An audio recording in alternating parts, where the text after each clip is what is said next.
तांडा येथे जिल्हा परिषद शाळा आहे, तिथे मनोहर गायकवाड नावाचे मुख्याध्यापक आहेत आणि त्या व्यक्तीनं गावातील अनेक नागरिकांना त्रास दिलेला आहे। अनेक लोकांना कत्तीने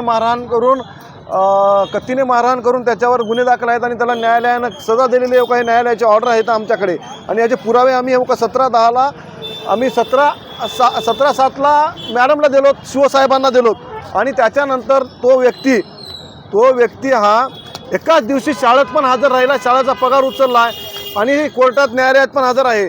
आता त्याच्यामध्ये मुख्याध्यापकांना 19/3/2019ला रजा नोंद नाही, दोन्ही सत्रात स्वाक्षरी आहे म्हणून लिहून दिलेलं आहे।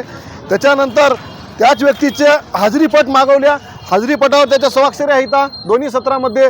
मग आम्ही कोर्टामध्ये गेलो, कोर्टामध्ये हा पहिला 1 नंबरचा आरोपी मनोहर भुजंगराव गायकवाड आहे, कोर्टाचे हाजरीपत्र काढलो तर कोर्टामध्ये मनोहर भुजंगराव गायकवाड आरोपी नंबर 1, 2 प्रेझेंट।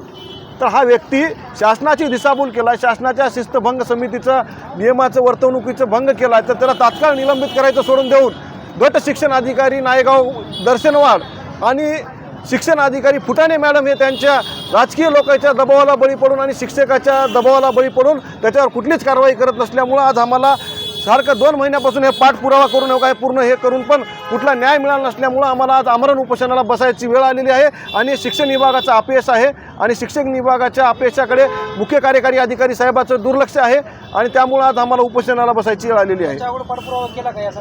या संदर्भामध्ये हो का मी त्याच्याकडे पाठपुरावा केलेला आहे, हो का रिसिव्ड आहे माझ्याकडे 20/7/2026ला पूर्ण हो का मी पुराव्यासह दिलेला आहे।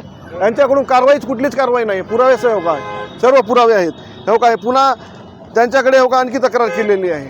प्रमुख मागणी काय आहे? आमची प्रमुख मागणी एक आहे की शासनाची दिशाभूल करून, न्यायालयाची दिशाभूल करून व्यक्तीने एकाच दिवशी दोन्ही ठिकाणी हजर असल्यामुळे तात्काळ त्याला निलंबन करावं, तात्काळ पुराव्याच्या आधारे तात्काळ कुठले काय आम्ही चौकशी करायची नाही, चौकशी त्यांनी केली नसल्यामुळे आम्ही पुरावे आणून दिलेलो आहोत आणि त्याचं तात्काळ निलंबन करून त्याची तात्काळ वरिष्ठ अधिकाऱ्याकडे विभागीय चौकशी प्रस्तावित करावी।